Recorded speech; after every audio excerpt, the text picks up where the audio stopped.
You have tuned in to Be the Voice podcast, where we are using our voices to shatter the silence by promoting healing from past trauma, aiming for victorious living, and uplifting the work to improve our communities. It's time to be informed, encouraged, and empowered with your favorite host, Dee Marie. Well, good evening and welcome to Be the Voice podcast. You guys, we are back with season 2. Can you believe this is season 2? I am so excited, like I always am. We're just going to have a great episode tonight. But before we get started, as always, I want you to know that Be the Voice podcast is actually brought to you by Voices Magazine.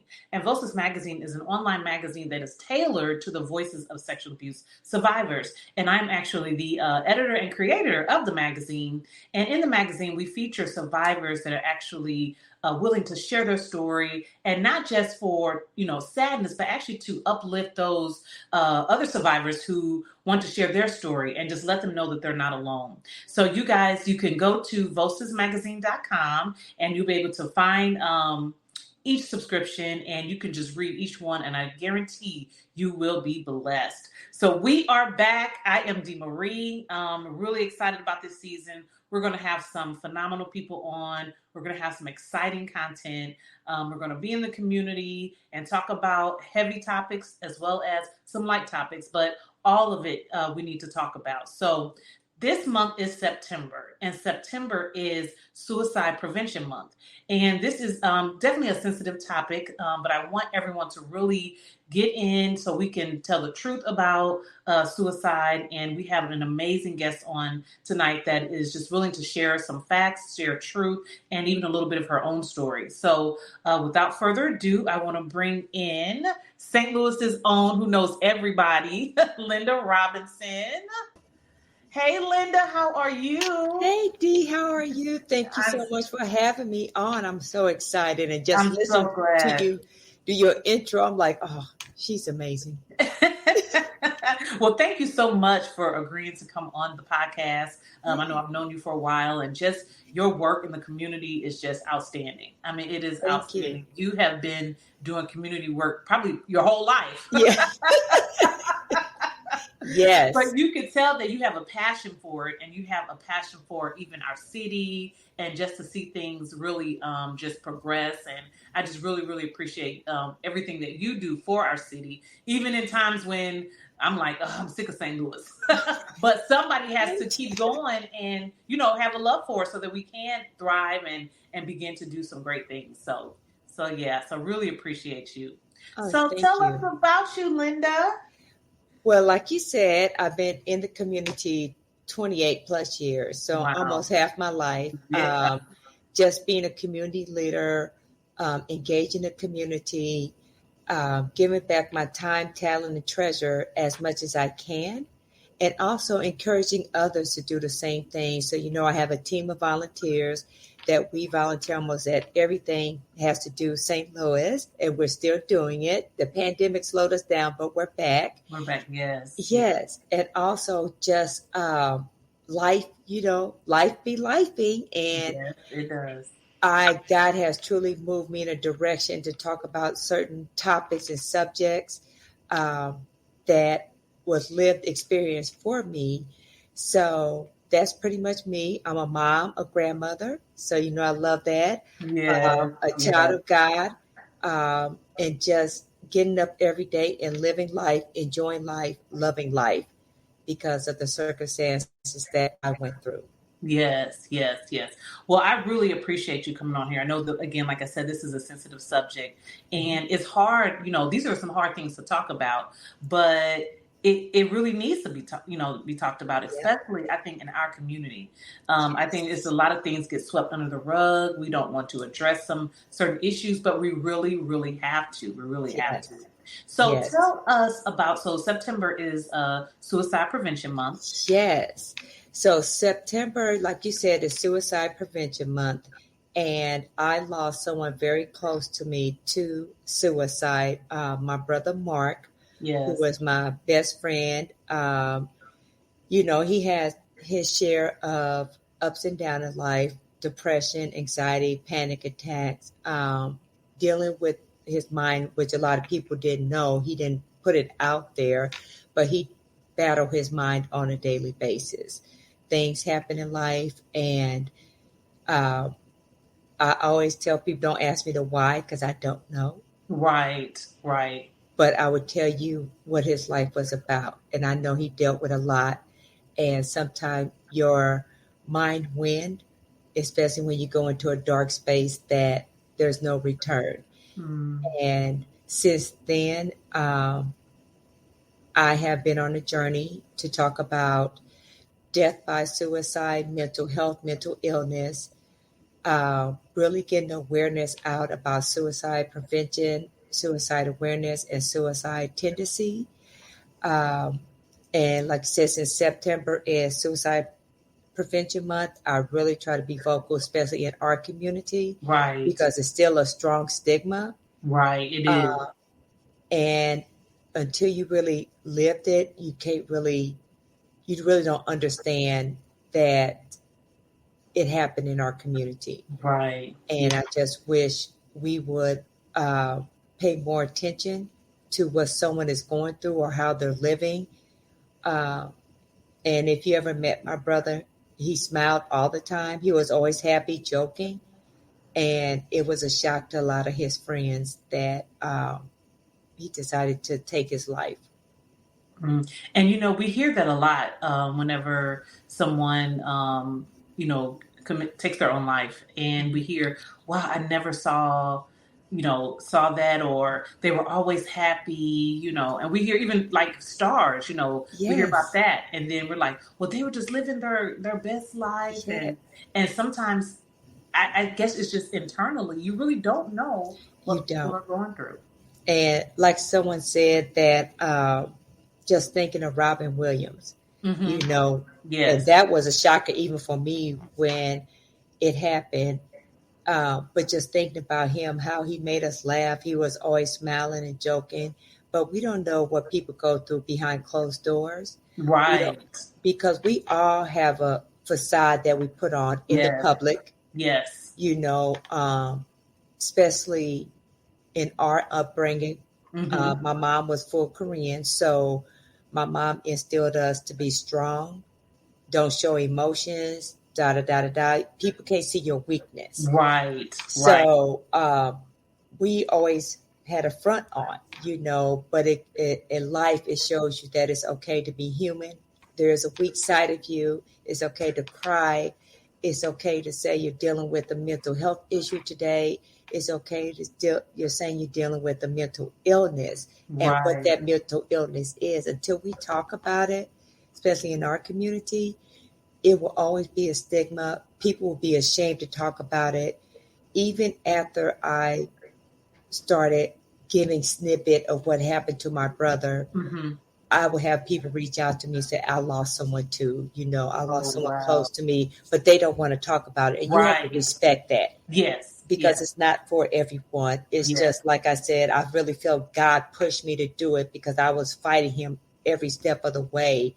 Even when I found my brother that day unresponsive, and we all were at the hospital, and I'm like, look, if anybody asks, he died from a heart attack. That's what we're going to say.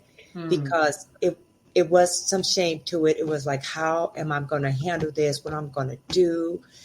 I didn't want to, ruin his reputation. I didn't want to think negative. But like a few days, even after the funeral, it's just like things were popping up and God was showing me things. And I'm like, God, I can't. I can't put that out there. So, yeah.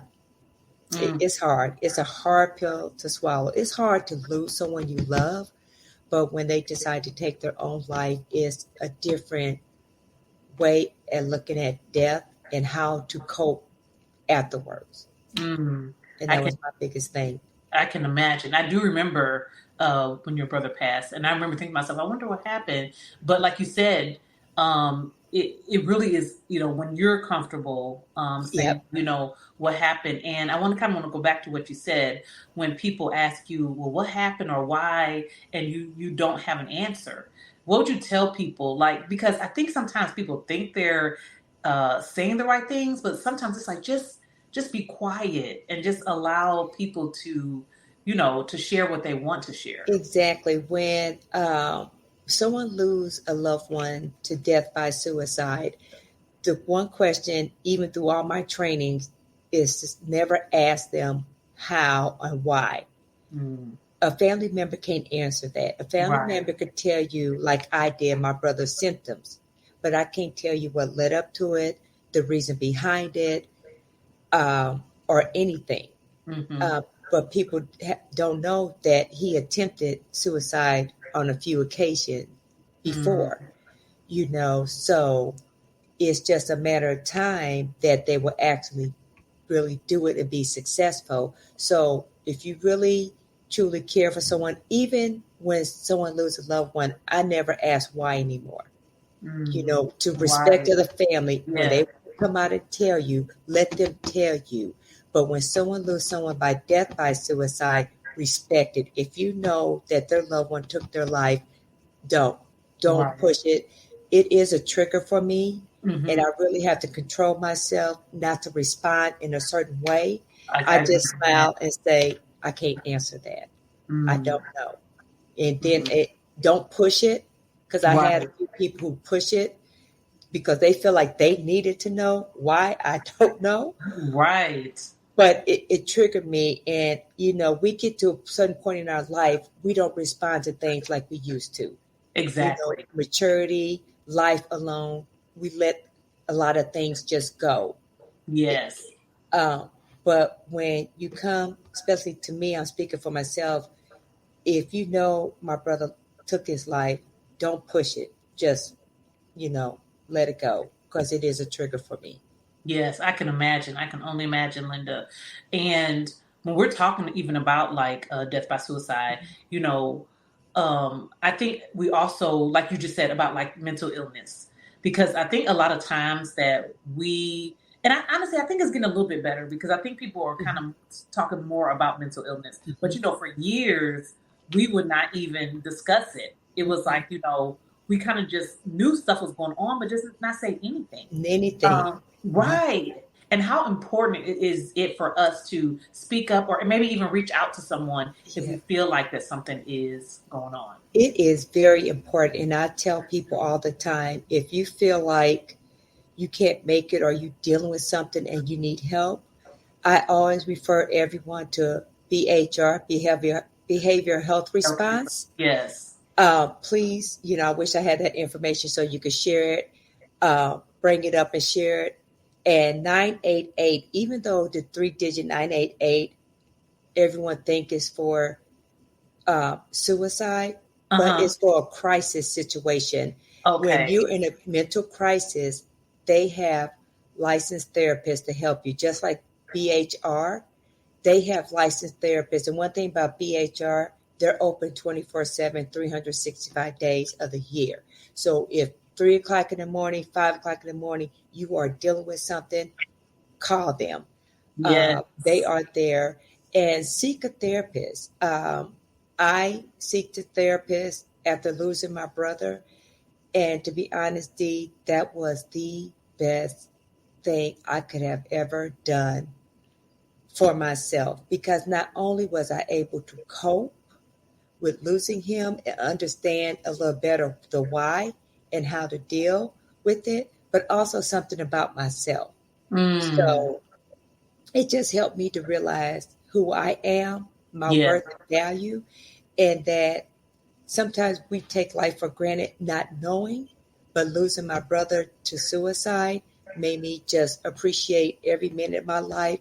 So if you don't see me giving my time like I used to, I'm really cautious about what I do now, who I spend it with, and what I let into my life, into my circle. So if I feel like you're not good for my mental health, I will put you out my circle. I don't care if it's personally or professionally. I can't let you into my circle.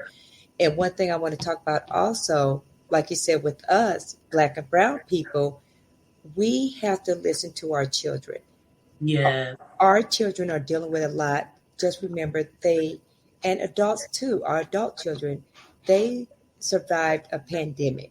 and they have not been the same. So I appreciate all the corporations, all the organizations, all the school districts, everyone, our first responders, everyone who realized that mental health and mental illness is important, that there are self-care days, there is someone to talk to, everyone is pushing the EAPs. Yes.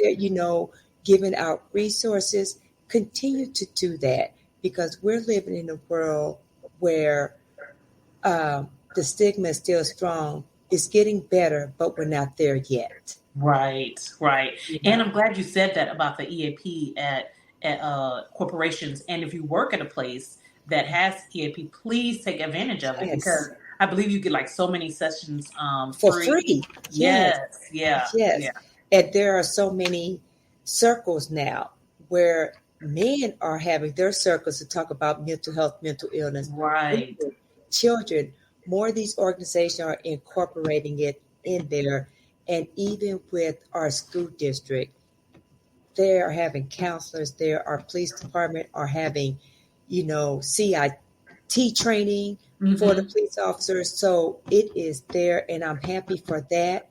But like you said, we have to come to the point where we are comfortable talking about our mental illness. I'm a facilitator for NAMI STL. I do the family support group.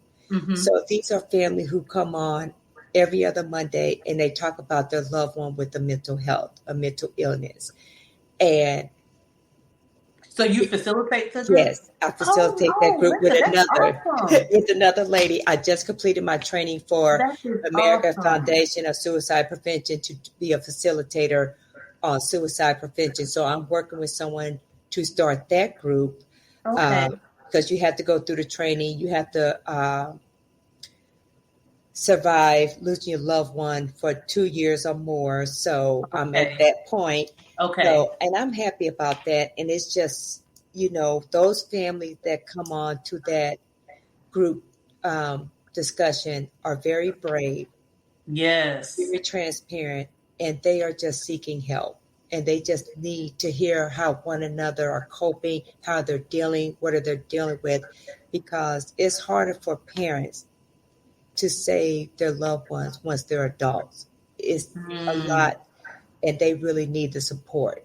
So I just push it every chance I get. So I appreciate you for letting me talk about suicide prevention, the awareness, my experience with it. And also one thing I want to mention is this Sunday at Park, American Foundation of Suicide Prevention will have their annual walk. If you or a loved one is dealing with mental illness, mental health, there will be a lot of resource out there. Every organization will be there. A lot of police departments have signed up for this walk, college students, but mainly if you don't want to walk, just come for the resource. Come for the information. And just be in that environment for a day where everyone is supporting one another and walking for a great cause. So I am really looking forward to Sunday and just being there with other families and just celebrating our loved one, and a day to recognize them because we are continuing their legacy, their story. I have a semicolon tattoo on my arm in honor of my brother. I'm the one who's going to continue the story and be there for someone else to help them through it. That's awesome, Linda. When I just say, just to hear what you're doing is, you're brave. You said, the families are brave, but your bravery to now, what you've been through this, so let me reach out and help other people. To me, I think community and support is so important. Yes. It's so important. Yes. And I know there are some people that sometimes, even though they may have family, but unfortunately, sometimes the family is not their support system. So to have a place like NAMI or other places that can help them in that is something that is just awesome. It's just phenomenal. So can you talk a little bit about that support and what that looks like and how they benefit from that? Yeah, so the support is awesome to have, because you hit the nail on the head where you said they do not have support from family. Right. Right. A lot of people don't understand because they're not going through it. So how can they really help you to understand unless you have a really supportive friend who's a listening ear that could maybe suggest some things for you? That is great. But I have family members that shunned it off. You know, a lot of negative things were said about my brother from family. And these are family members who weren't close. So so there's a lot of things that I just had to like, whatever, you know. But the family members who were close to him, we were kind of our own support system to try to get through it, to talk about it. You know, my brothers would call me, of course, my daughter and granddaughter, you know, they would talk and be like, I just don't understand. I just let them talk, you know, and try to help them to get through it. And one thing I tell everybody, stop trying to figure it out. Even I had to tell myself, and my therapist had to tell me, stop trying to figure it out because you're going to put yourself in a deeper depression trying to figure it out. Right. You know, and she was like, you're God-fearing woman. You got to trust God on this one.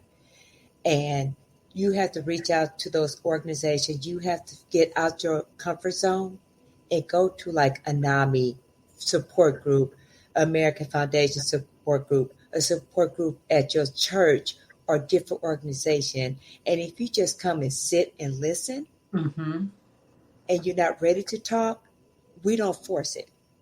You know, until you are ready to talk, you talk. You know, so that's one thing I love about being a facilitator for NAMI. We don't force any of the individuals who come on to talk. Another thing that helped me through, I attended a grief share group. It's called Grief Share. I know some people that has attended. And that was the best because it's based off of God's love. They use a lot of the Bible verses to help you through. So one thing, believe it or not, a few people have told me that, you know, your brother didn't go to heaven because he sinned, taking your life sin. But this Grief Share group taught me it was not a sin. Because at that time, we don't know if he repent or not before he decide to do this. As long as he repented to God, God forgive us no matter what. He does, absolutely. You know, even when, and they gave another example, even when someone pull a trigger and they cause someone to lose their life, if that person repent before his sentencing, God forgave him, and that's what mattered. So I think that was another reason why I was able to talk about death by suicide and my brother, because it was my confirmation that no matter what everyone else think, God forgave him. So I suggest that if it's not a grief share, attend some type of grief group to attend to help you to understand the steps of grief. Because there are different steps, you know, and why you have certain emotion, why you're going through something, because that's going to be your pathway to your healing. I'm not 100% healed. I have my moments. September is a hard month for me, even though, again, I'm putting on that facade. But it's hard. And then October is his anniversary. And November is his birthday. So for the next 3 months, I really have to try to deal with the best way I know how. And just meditating, praying, journaling is my way of self-care to get through these past 3 months. And just doing the best I can with what I know to get through these days. And I tell everyone that take it day by day. Matter of fact, if you got to take it minute by minute, do that. Stop. You know, it's okay to be vulnerable. Don't mean you're weak. That's something I had to learn myself because I've always been this strong person. And if I show any sign of weakness, that means I'm weak, but it's not. And it's okay to be vulnerable. It's okay to cry. It's okay to say, I'm not having a good day. Because guess what? You're not alone. And your life matter. Your mental health matter just as much as the next person. This is really, really good, Linda. These are some great, great tips because, you know, I do know people that are even grieving now.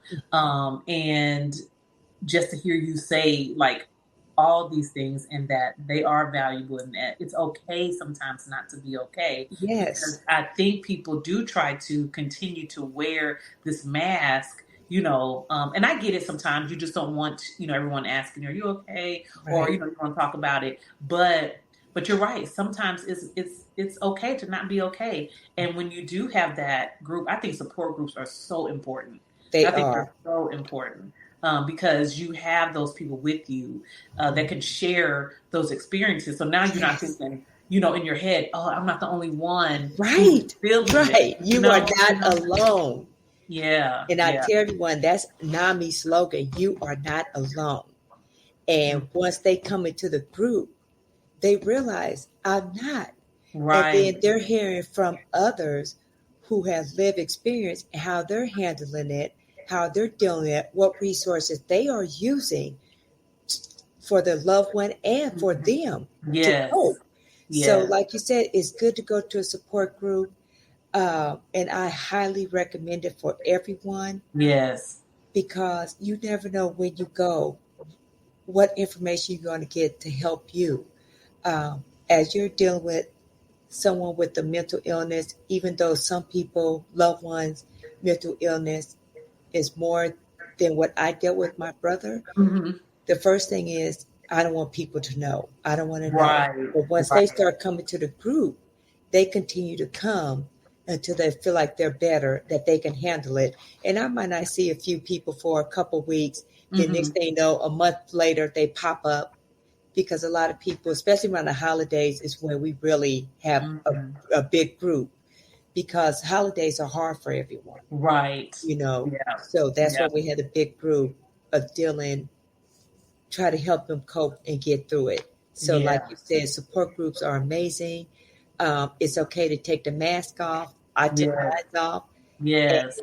And, as I'm talking, you could take it however you want it. I never feel like I'm bragging and I'm the expert. But if someone want to chat with me, I would chat with them to help them to get through. Because right now, someone is contemplating about taking their life. Yes. Yeah. And it could be someone watching this broadcast. Exactly. Yeah. And the one thing I tell people that I wish most organizations or the media do better in is not just showcase it when it's a celebrity. Oh my gosh, Linda. Exactly. A celebrity. Exactly. Every minute, you best believe someone is contemplating or has taken their life. We need to talk about those statistics. We need to talk about the data, not just during September for suicide prevention or in May for mental health. Right. We need to constantly look at that. And that's for all illness. And that's for everything, even what you're doing. Yes. A survivor. Yeah. It needs to be talked about. Okay, we get a month, but this is happening every day. Every day. Every day. Yes. And I know sometimes people don't like to talk about these topics because, you get on social media. Yeah, we laugh, we joke, but we have to be real too. Yes. Thank you. Like we really cannot ignore these things that are going on, right? Because it's happening in our families, our friends, just people we meet every day. You never know. Some resource that you might have will help somebody else. You never know. Yes. You never know. And what you said, we get on social media. Yeah, it's okay to laugh and thing or promote our event. Right. But we need to talk about those heavy topics. Yes. You can't let it die. Yeah. If you have an organization like you, that's why I said, you're my shero. I always tell you that because you're constantly talking about it. And the more you talked about it, there's a brave soul that's going to reach out to you and say, D, yes, I need to talk to you because guess what? I was sexually assaulted too, or my child was. It's that we have to, just like you try and promote your event and sell tickets, we got to do that. Yes, we have to talk about it. And it's a heavy lift, like you said, but the load will get lighter the more and more we talk about those topics. Exactly. And the more that we can be a mouthpiece and help prevent some of these things that are out here happening, you know? Yes. Because we just got to tell the truth about what's going on. Yes. Because, you know, how, we see people every day. Again, we don't know what they're going through. And do you have any like statistics on suicide or anything like that? No, I do not. Okay. I wish I would have been more prepared for that. No. That's fine. That's fine. But actually, if you go to NAMI website, it's NAMI. That's the national. You could look at all the data, the statistics. Okay. You can go to American Foundation on Suicide Prevention. They have it. And also another place to look is our Department of Mental Health. Wherever state you're in, those are national organizations. They have national data, and they're always updating it, always providing the statistics. They even break it down by demographic. Oh, good. Okay. So you can see. And one thing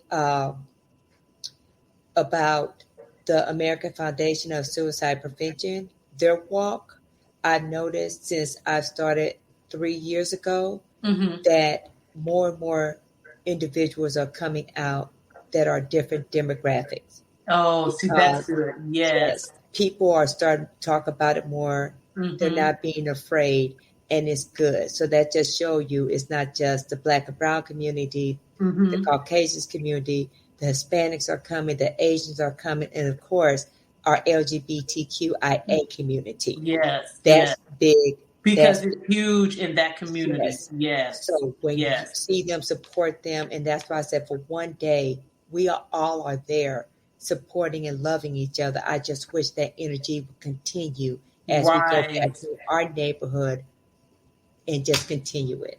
Yeah. So the walk this weekend and Sunday. Or Sunday. Yeah. Yes. So tell us about where it is and everything. It's in Creve Coeur Lake Park. Okay. They're going to start everything at 9:00, and about 10:00 they will start, the MC would get on, a few people would talk. But one thing about this walk, what I like is from 9 to 2, you can come at any time, 9 to 3, you can come anytime between 9 and 2 and walk. They ask everyone to start walking at 2 so they could be finished by 3. So it's not like you got to be there at a set time. And the vendors are out there all day long. The music are out there. You can take your picture. So like with me and my family, I asked them come about 10:00 so we can just get it out the way. By the time we finish, maybe around 12, it's huge. It's big. People are parking like way across the way and have to come up. So it's a nice event. The weather's going to be nice. Yes. And it's, come at your own pace, walk at your own pace, and just enjoy the vibe and the energy for that day, and just see everyone who's out there. A lot of people have their own T-shirts made showing their loved one. Signs are made of their loved ones. It's a beautiful day. And one thing about it also is that they have a memory wall. So like you can go to the wall and see everyone. Like my brother picture will be up there. We're going to have a statement about my brother and just see all the love that day. And it's going to be a lot of tears. Oh, yes. It's a trigger for a lot of family and friends. Yes. And also, let me give those families, if you register in time or if you get your name in, some families have picnics out there. So along the path, there are families set up. It's like a little mini reunion. But that memory wall is a day of rejoicing, happiness. It's some triggers. It's a lot of tears, But at the end of the day, we are walking for a cause to stop the stigma, to bring awareness, educate, and most of all, prevention.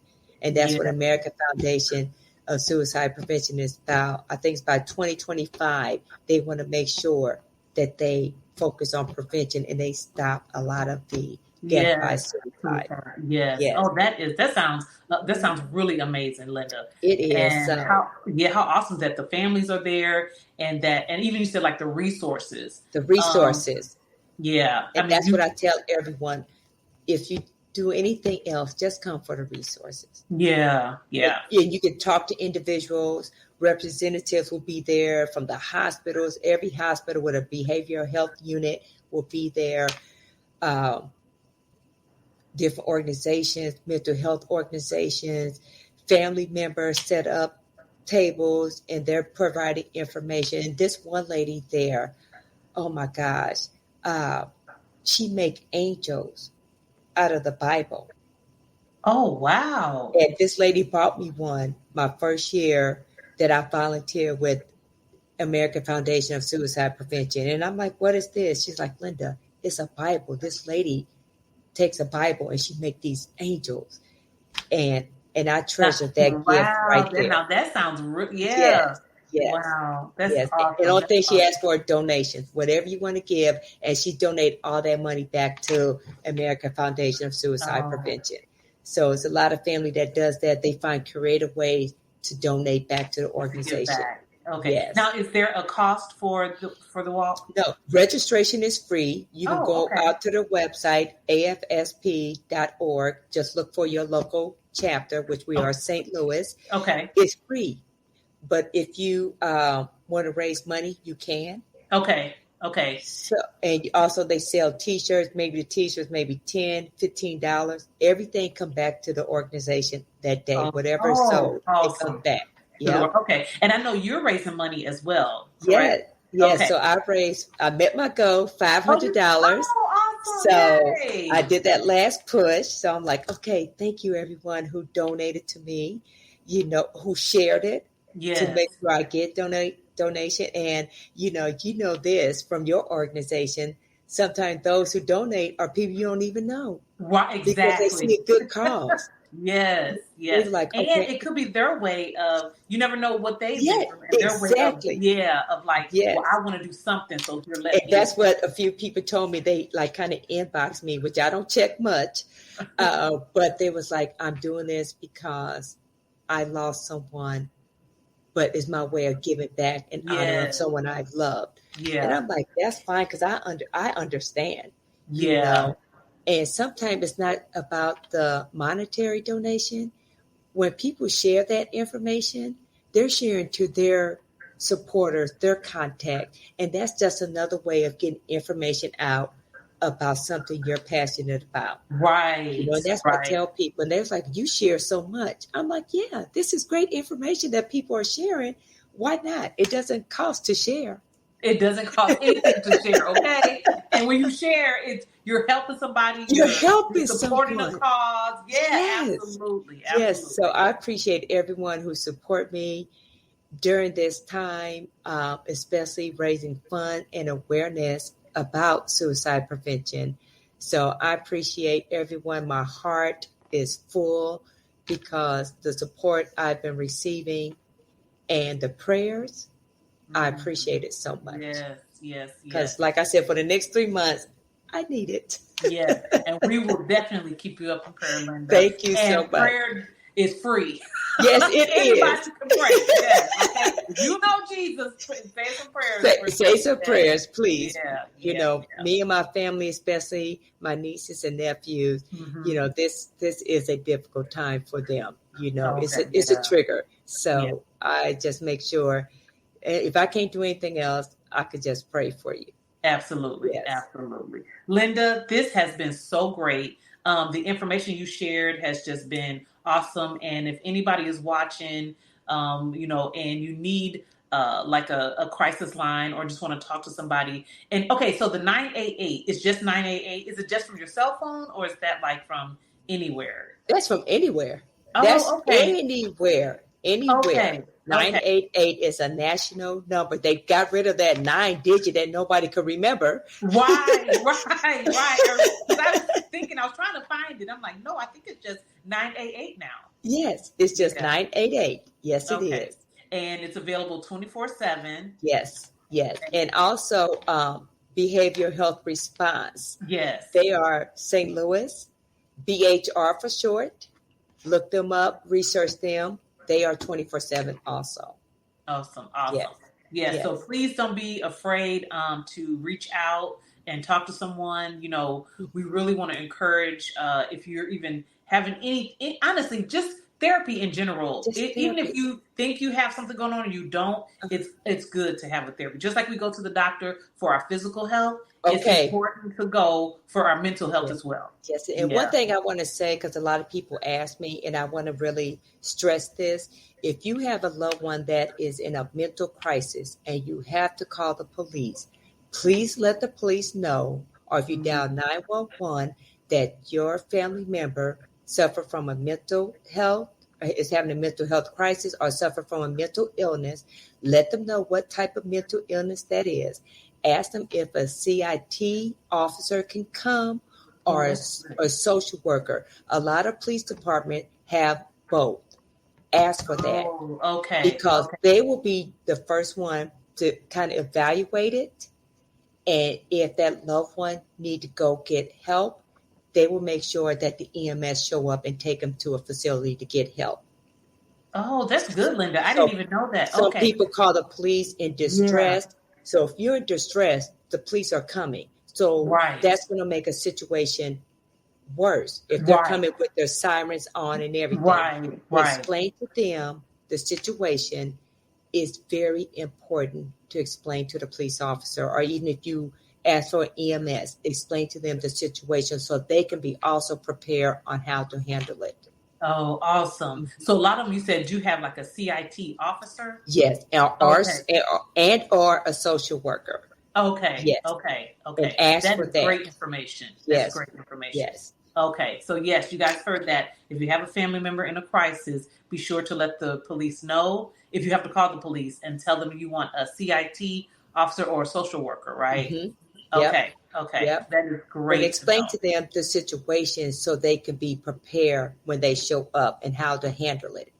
Yes, because we do have to advocate for our loved ones. Yes, you do. Like that. Yeah. Please advocate for your loved one. Yeah. A lot of families come on, they call the police officer and the loved one, end up going to jail. They can't really help them in jail. They need actually to be seen by a doctor. Mm-hmm. Yes. Yeah. Well, that is awesome. So is there any other information you'd like to share or No, anything? That's pretty much it.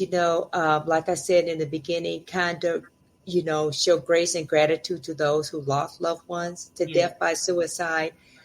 Don't push the how and why. And just let them, if they're ready to tell you, they're ready to tell you. Yes. It's really hard, especially if it's their child. A lot of parents, it's hard. It's difficult for them. Losing a child is hard, period. But when their child took their own life, it's harder. And give them grace and gratitude. Give them respect. There are boundaries that you cannot cross. And please don't try to push it. Don't try it. I know don't try. Yes. Because people do it all the time. And please don't do that. Mm-hmm. Yeah. Give them that respect and give them what they need. Yeah. When they're ready, when people are ready, they're ready. Exactly. Let them do it on their own time, their own terms, and how they want to do it. Yes. Linda, thank you so much for coming on to talk about it. Thank you for your bravery, for your strength, to get on and talk about your personal experience, and then also to share the information to others who have gone through it or who might go through it. We hope they don't, but you just never know. Right. You never know anymore. Yeah. You never know. Yes. So thank you so much for being on the podcast. I know this is just going to help so many people. So I love bringing on people like you or others that are doing things that want to share, because we all need this information. Yes, we do. Yeah. Thank you so much for having me. Thank you. So Sunday, make sure you guys are at Creve Coeur Park, anywhere from 9 till 2. 9 to 3. Okay, yes. 9 to 3. Uh-huh. You guys can walk. It's a free registration. There's tons of resources. And is it at the Tremaine Pavilion? Do you know? Yes, at the Tremaine Pavilion. Correct. Okay. That's what I thought, because I know a lot of people use that pavilion when they have walks and everything. Yes, so it is. So that's at the Tremaine Pavilion. So you guys make sure you're there. Support Linda. Support the other families that are there. And it sounds like it's going to be an amazing time. I will be there. Linda, for sure. Yes. I love to support. So definitely I will be there. Thank you so again, much. Linda, thank you so much for all the information. And we will talk to you soon. Okay. All right. See you later. All right. Thank you so much for tuning in for another episode. Actually, our first for this season of Be the Voice podcast. This was so great. Linda shared some great information. So you guys don't just listen, but please take this information and just make sure you share it with anyone that may need it. You just never know who in your family is dealing with mental illness or maybe even thinking about taking their life to suicide. You just want to definitely have this information stored. Be sure to give out the number. Don't be afraid to talk. Let's keep the conversation going. So, you guys, thank you so much for always tuning in to Be the Voice podcast. This was another great episode. We'll be back next week for another amazing episode. And I'm always excited about what I do. But again, this is Dee Marie, and I will see you guys later.